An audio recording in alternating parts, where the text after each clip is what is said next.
Hello everyone, welcome back to my channel. My name is Adam, and today we're going to do another unrehearsed discussion. And I never thought I'd actually do this video ever in my life, but I've got to go back on myself and retract something I said in a previous video.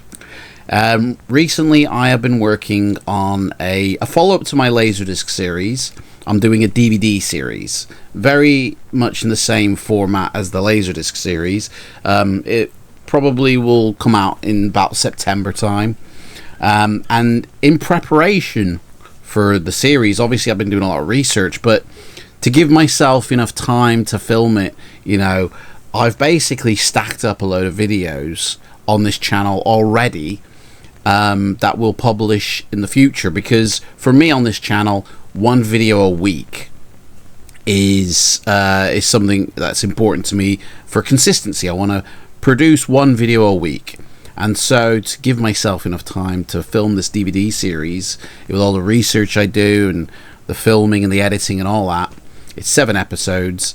I've basically stacked up to the end of the year, you know, videos already, you know, so there's a video coming out every week to the end of the year and beyond, so I can focus, you know, on the DVD series, but also discussions like this as well. Obviously, if you're a member of my channel, you can actually see those videos before they publish live to everyone else, like right now. But it's not a prerequisite, you know, to access those videos. You'll have access eventually if you're not a member.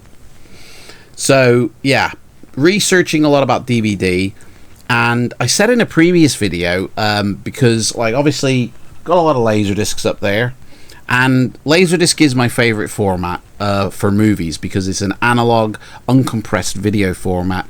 I think it captures the 35mm more accurately, you know, when projected on a decent setup, it can look very filmic and really nice. But in doing research for DVD, obviously I've been, you know, collecting a load of DVDs. I've been going out buying, you know, especially the Universal Pictures Collector's Edition, because, well, basically I want to do a series on that catalogue, and there's just under 100 titles in that catalogue, so I'm about 4 away from completing the catalogue. And I'll do a video on that when it's ready, as well as individual videos, reviews for each title in that catalogue. So, yeah. So we've obviously been getting a lot of DVDs. Now, on my setup, you know, DVDs actually look really good. Like, they look like Blu-rays. You know, I have a Sony... it's from like 2004, but it's a really good player. I think it was rated like 8 out of 10 or 9 out of 10 in a magazine. And so I have that player, which plays my NTSC 1 discs, which are a large majority of the collector's edition, you know. A lot of the collector's edition that actually have the banner for collector's edition all come from, you know, region 1. So and so yeah, they go through my Sony DVD player, where if it's a region 2 disc, it will play through my 4K Blu-ray player. So the difference between me viewing on these two different players is that my Sony player is used a composite cable out the back of that and going into my THX amplifier, which does some denoising processing on the signal, and then another composite cable goes into my Kramer video processor. I think that's from like 2001 or 2004 as well, as is my amplifier. So it's all kind of like from the same era technology, and so it goes into the Kramer via composite. The Kramer deinterlaces. It doesn't unanamorphically stretch the picture. I keep it anamorphically squeezed, but it does some processing on the video, and then through HDMI to my TV sends that signal upscaled to 1080p. And then my TV takes the 1080p, unstretches it, or unsqueezes it rather, sorry. So it stretches it out to fill the screen and upscales it to 4K.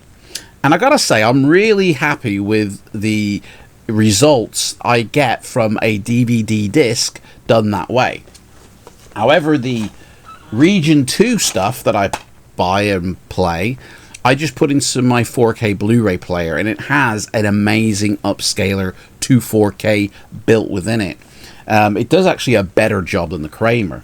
But obviously that's only just for my Region 2 stuff. So, but I have really been enjoying viewing DVDs. Like, I gotta say, I've actually come to appreciate DVD way more, even than Laserdisc, like, in the recent few months, because of this series I've been doing, you know. And it's got me thinking back on the DVD, you know. Like, I used to buy the magazine DVD Review back in the day. I think I stopped buying it just before Blu-rays came out, but I had like something like over 100 issues of this, and I used to get every single one. You know, issue 1 all the way up to, I think, about 130 I had, you know. And around 2003, 2004, I stopped getting the magazine because I started getting Blu-rays. And even though they changed their name to DVD and Blu-ray Review, I never did get the magazine after that. And when I got my PS3, I took all of these magazines down to my local library and just dropped them off, you know, and like just gave them away, you know. And obviously now, the first 10 issues, because of the series that I've been doing, I've been getting them back again. And, you know, you see adverts for forthcoming releases in these. And there was one that I remember, but it doesn't feature in this particular advert. But you'd see these adverts for, you know, buy Region 1 DVDs, you know, of releases that are coming out in America. And there'd be films that were like, sometimes in the cinema still, for us people in the UK. And it was like companies like this, but there was one specific that I remember. I can't remember the name of it, but it had the Alien Legacy collection that had come out, and I think that was around 2001 when it came out. But I remember that coming out on Laserdisc and being a very sought after sort of you know, one to get. It had a silver alien, you know, cover against black, and it was really nice, but it was really expensive. And I remember when it first came out on DVD, you know, it was featured first. I saw it in this magazine. You could buy it from America. I think it was like £130, you know. And I was just like, oh my god, you know, I'm not gonna buy that. You know, I've got I had the VHSs, but I don't even think I didn't even buy those films on DVD. I got the quadrilogy set when it came out on Blu-ray finally, where it had the theatrical cut, the director's cut for every film, the 4 films, as well as 3 bonus discs. So it was like a 9-disc set. And I was happy with that. And, you know, doing research for this series, I just happened to come across and see that old Legacy set for £4 on eBay. £4 for 4 films. That's £1 a film. This set was £130 back in 2001. Does it even have the date? Was it 2001? It says 1999 on this set.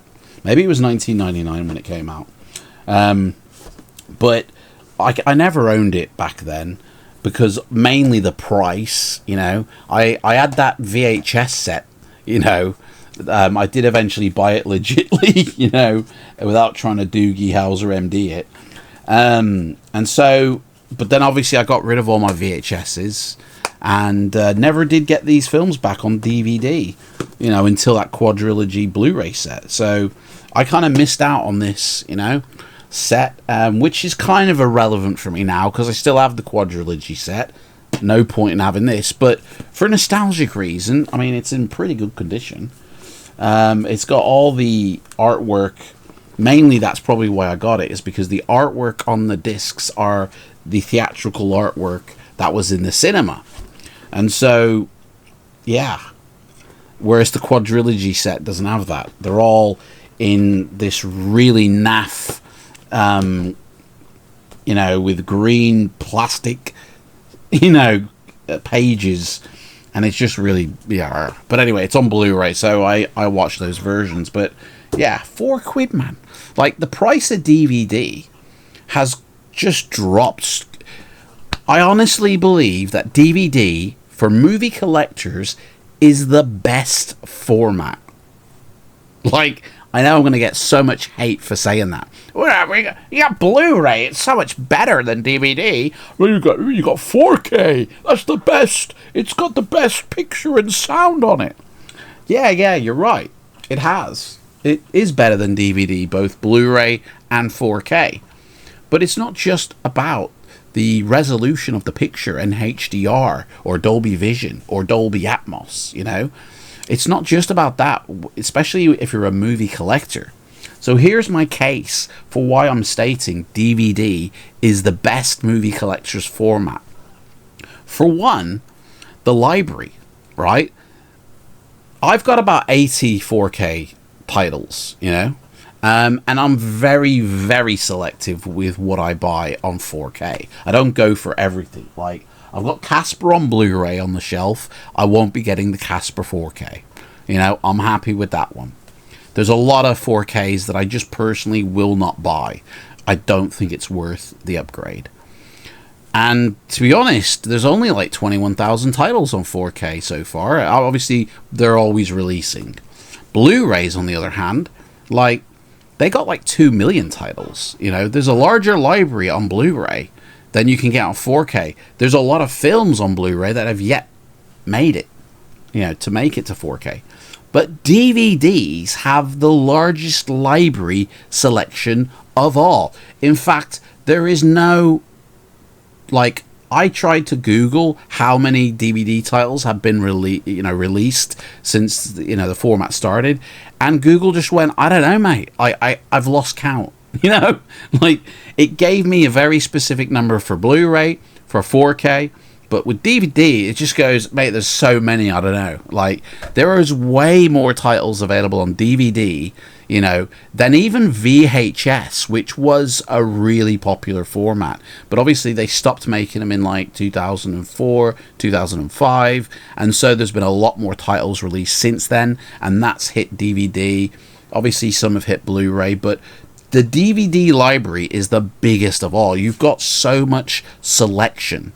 Okay, and obviously I can still hear people going, yeah, but the quality of the picture and sound is so much better on Blu-ray and 4K. Yeah, so all right, mate, hang on, let me finish. Right, Crimson Tide. This is a classic film. I've got it on Blu-ray as well, and I'm not sure if it's available on 4K yet. It might be, but this on DVD is an edition that I've never seen. Not even on VHS. It's the extended edition, right? It has extra, 10 minutes more of the film. I think it's might even be 15 minutes more. And it comes with the making of Crimson Tide, which on my Blu-ray does not contain the making of Crimson Tide. And it doesn't contain this extra extended version, which might not be needed to, to have. But, in all honesty, I quite enjoy the fact that on DVD there are a lot of films that are a extended version that are not available on Blu-ray or 4K, exclusive to DVD for some reason. There is quite a few. Yeah, back on the shelf. There's quite a few titles like that. There's even a lot of titles that aren't even available yet on those other formats like 4K, and I don't even think this is available on Blu-ray yet. It's only on DVD, and I'm not even sure if a VHS exists of this film. I haven't seen this yet, ever, but I am quite liking the fact that I don't even know if I've actually got the film or not. It's called Eggamuffin on the film disc. Is that even the film? I don't know. And then on the extras disc, it's called Hosties. I'm not even sure if I've been sent the right discs, but I think I have. But, I have seen this film, on the telly, but never seen. And like the fact is that this special edition doesn't exist on the future formats, to me, is like a cool thing, you know. And there's so many more examples of that. That's just a couple I've chosen, but the range of the catalog is broader, and specific releases only exist on DVD. So you've got a bigger range, right? Now, okay, let's address the quality of the picture and the sound. Right, well, my sound system is from like 2004. It actually doesn't even have the ability to reproduce DTS on it, because it came out literally a couple of years before DTS launched on DVD. So it didn't include that technology. Now, when I have a DTS title, let's say that is Region 2, the unrehearsed, that's what you get.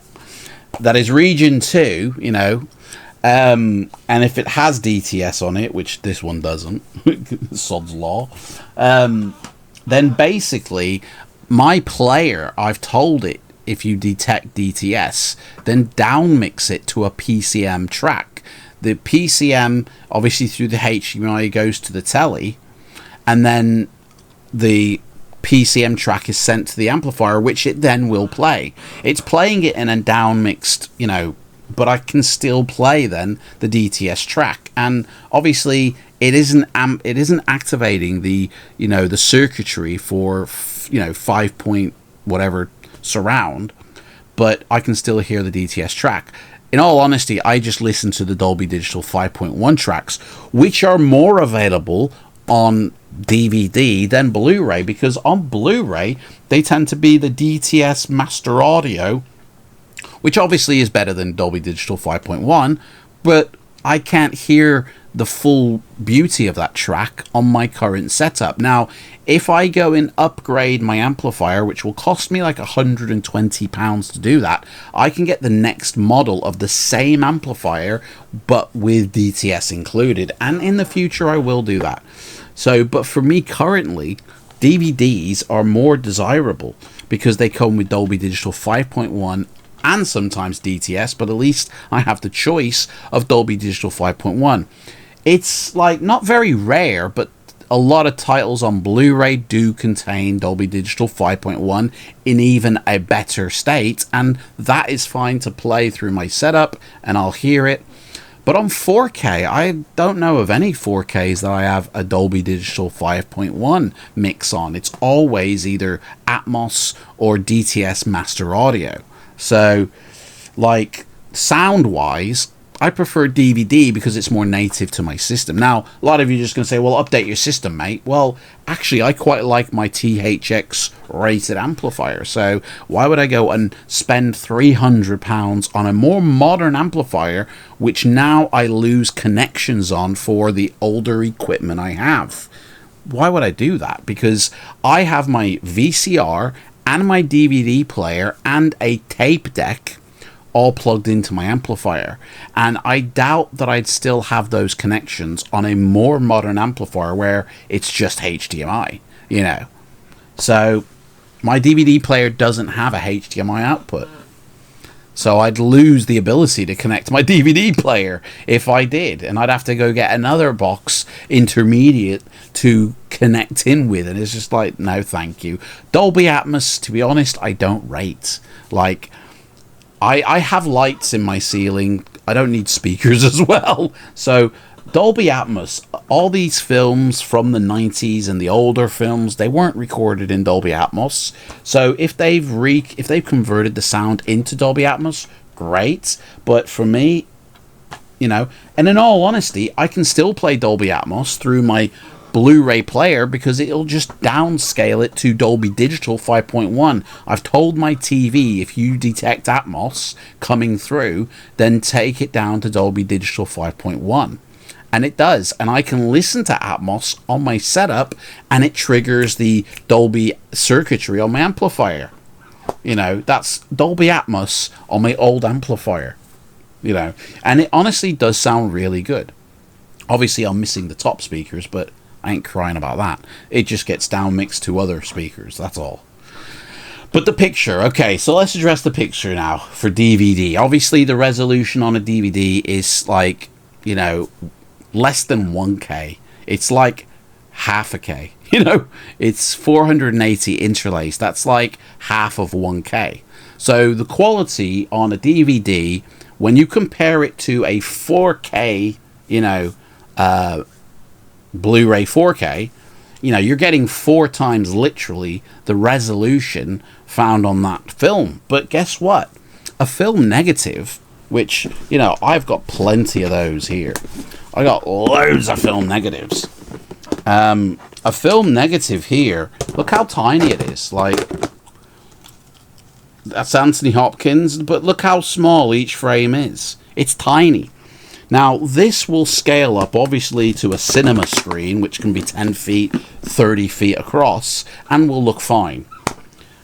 Analog is the reason why it can do that. You can scale analog, and it gets to a certain point of scale, and then it just goes blurrier and blurrier. And then obviously the lens that you've got on your projector can sharpen a little bit of an image back up again, but after that it's just going to get blurrier and blurrier. So there's a top limit for how big you can scale something up.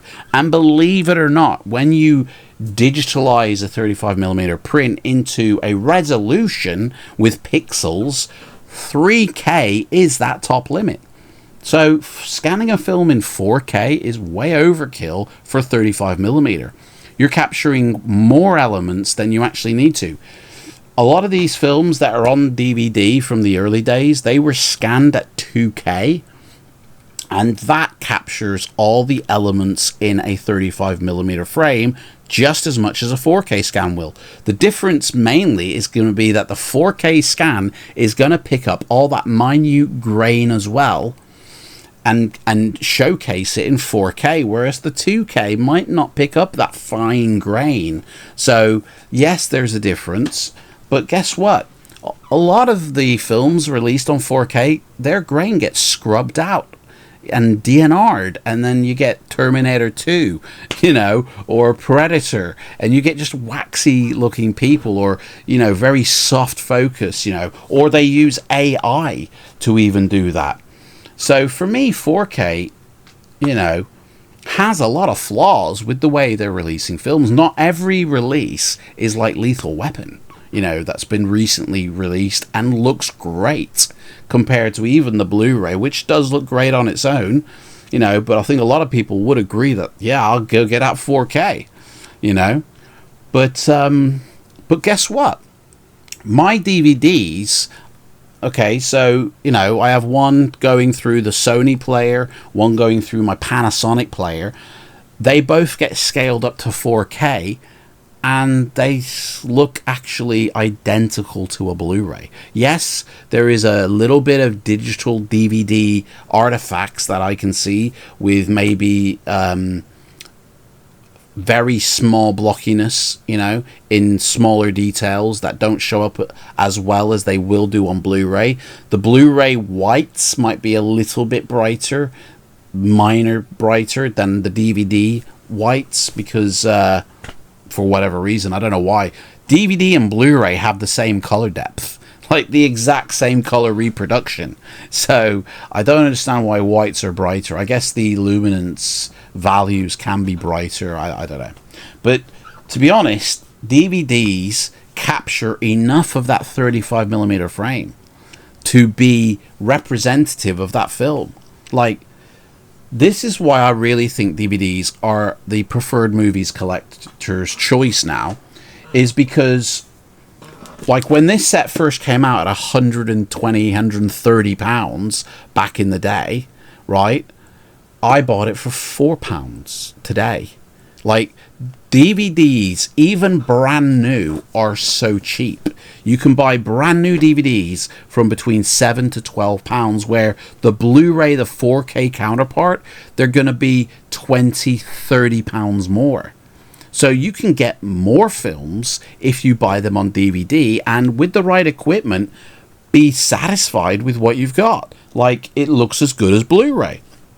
I've done so many reviews, you know, where the quality of the DVD picture just is identical to the Blu-ray. So if I can get more films on a cheaper format, surely as a movie collector, like, that's the way to go. Like, 4K doesn't offer that. 4K is brand new and is full price. Even on the aftermarket, it's like 20 quid. So if I had £100 to spend, I can only get 5 4K titles on the second-hand market. I can only probably get 3 brand new titles, you know, on 4K. Blu-ray, on the second-hand market, they're between £5 to £15. You know, brand new, they're like 15 to 25. So I can get 3 or 4 brand new Blu-rays, or I can get maybe 5 or 6 second-hand ones. DVDs for £100, like, they range between £1 to £3. I'm going to be picking up at least 30 to 60 DVDs. It's a no-brainer. Like, if you have the ability, like, even on a projector, they look great, you know.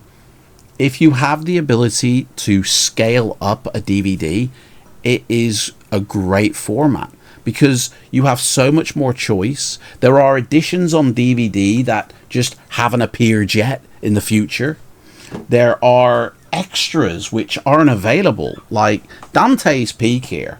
This is the collector's edition, and I gotta say, this artwork for the American version is super hard to find. There is an alternate artwork available for this collector's edition, which is more regular. This one, which is the UK poster artwork that we saw, is so hard to find for the North American collector's edition on DVD. Now, there's loads of extras on here.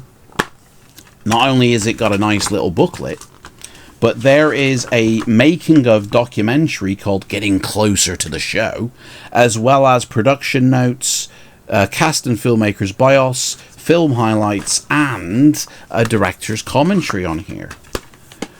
I've had this on HD DVD, and that documentary wasn't on there, but nor was the commentary, actually. On Blu-ray in England, none of those extras feature on that disc. On the DVD version in England, all those features, you know, are there, but I cannot find those features on Blu-ray. And obviously this got cancelled for a 4K release, you know. It probably would make a good 4K release because there's not actually a lot of CGI in it, just towards the end with a big explosion, but that was created optically with actual explosions. So lava CGI, I think, is the only CGI in this. A lot of it was models and would scale great to 4K, I think. But, you know, because this was really hard to find, I actually paid £15 for this, and it was imported from America. So this was probably one of the more expensive ones to buy because it's a rare one, evidently. So, but all these special features I find are pretty much exclusive to DVD. Like, if you've got that on Blu-ray and you've got that documentary and the commentary, let me know, because I couldn't find any information anywhere on the Blu-ray version of that film. Like, there's a lot of extras, is what I'm trying to say, are exclusive to DVD, as there are a lot of commentaries exclusive to Laserdisc. You know, like, yeah, to me, DVD is such a better format because, okay, the picture quality, you know, but not always is that a good thing. But that is literally the only thing about 4K, is the increase in resolution and the quality that the picture can be. But they always bodge those releases. They always Terminator 2 them. You know, Twister, Green Skies. Change that and darken it right down to where you can't see the film a lot. Like, so many people have been complaining about that one. You know, Terminator 2 is obvious, you know, Bodge City. Even True Lies, a lot of people are on the fence. Oh, it's okay overall, but there's a lot of scenes where it's a little bit soft, you know, and The Abyss, color shift, you know, it's like, I got The Abyss on DVD and I'm happy with that because it looks like a Blu-ray and I'm happy. It's the original theatrical or special edition, but it's the original theatrical color grade. So I ain't buying the 4K where blues look a little bit green, you know? It's not how I remember it, but yeah. Anyway, I just wanted to do this video because I have to say sorry, DVD. You know, in making my DVD series coming out in September, I've actually come to love DVD and realize that it is the #1 format for collecting movies, you know? Also, I want to give a shout out to somebody called Snips Movies. If he's got a YouTube channel, and there is a link down below, go check him out. He lives about 7 miles away from me, okay? And he is one of the last remaining video rental stores in the UK. And he has over 18,000 films. And you don't need a membership to sign up. You go in the shop, you say, "Hey, Snips, how's it going?" And he goes, "Oh, all right, how you doing? Nice, yes." He doesn't have a Brummie accent. I don't know why he did that. You know, and you get chatting and, "Oh, I'd like to rent a film. Dogma, thank you very much. How much is that? £2.50. What? I can have it for as long as I want and there's no late fees? What?" Like, seriously, you can go into his store, you get 3 films for £5, right? Have them for as long as you like, and when you return them, he'll just go, "Did you enjoy the movies?" And that's it. No late fees, no membership sign-ups. You just go in and start, you know. And he's got literally loads. He has got almost everything, I'd say. But, well, he hasn't, obviously, because he's only got 18,000 titles plus. And there's hundreds of thousands, if not millions of titles available. Probably hundreds of millions, in all honesty. But he's got enough to keep you wet and going. Like, I'll be going. And as soon as I do, I'm going to do a video on this dude. He's got a YouTube channel that's been going for a single year. Go check it out. Go like, go follow, go support the video rental store. They're still going. He's been open for the past 30 years. He beat Blockbuster. Like, he's still there. I cannot wait to go see him. I've got to cross the Mersey, though. I got to go across the water to see him. So it's about a 40-minute car journey away. So, anyway. That's my rant about DVDs. I'm so sorry that I said that you were rubbish. I actually do prefer you over, you know, 4K and Blu-ray because of how inexpensive you are, how much of you there is, how exclusive sometimes you are, and in all honesty, the original artwork is on you. They do not change it and give you some weird slit case, you know, CGI mess, or some dude who's randomly scrawled his daughter's painting on the cover and go, "New artwork." It's like, I don't care. I want the old OG poster that I saw theatrically as my cover art, and you get that on DVD. Anyway, guys, I'm getting back to editing the DVD series. Take care. Let me know your thoughts in the comments down below, and I'll see you later.